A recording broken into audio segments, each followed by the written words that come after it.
አዲስ አበባ የአፍሪካ የዲፕሎማሲ ማዕከል፣ የጥቁር ሕዝቦች የነጻነት ተምሳሌት። ዛሬ ደግሞ በታደሰ ውበትና በላቀ እድገት ዳግም ፈክታለች።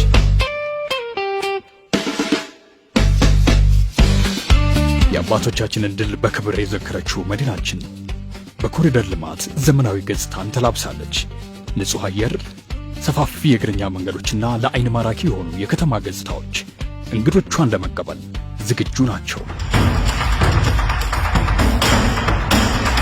አዲስ አበባ ከትላንት ዛሬ ደምቃለች። በውብ ፓርኮቿ ማራኪነት፣ በሰፋፊ መንገዶቿ ግርማ ሞገስና በሰማይ ጠቀስ ሕንፃዎቿ ዘመናዊነትን ተላብሳለች። የተፈጥሮ ድምፅ ከከተማው ዘመናዊነት ጋር የተዋሃደበት የወንዝ ዳርቻ ልማቶቻችን አዲስ አበባን የፓርኮችና የንጹህ አየር መፍለቂያ አድርገዋታል። ከተማዋ ለነዋሪዎቿም ሆነ ለዓለም አቀፍ እንግዶቿ የምቾት ማረፊያ ሆናለች።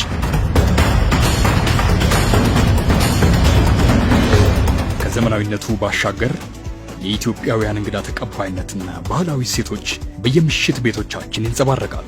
የቅምሻ የዜማና የዳንስ ጥበብ የሚወራረድባት ሕያው ከተማ፣ የአፍሪካ ሕብረት መቀመጫ የሆነችው አዲስ አበባ የሕብረቱን አባል ሀገራት ለመቀበል ሙሉ ዝግጅቷን አጠናቃለች። በደህንነት በሆቴሎች አገልግሎትና ሞቅ ያለ እንግዳ ተቀባይነት ባህሏ ደጆቿን ወለል አድርጋ እየጠበቀቻችሁ ነው። ኑ ወደ አፍሪካ መዲና፣ ወደ አዲሷ አበባ። አዲስ አበባ ሁሌም ዝግጁ ናት። አዲስ አበባ የታደሰችው እንቁ የአፍሪካ መዲና።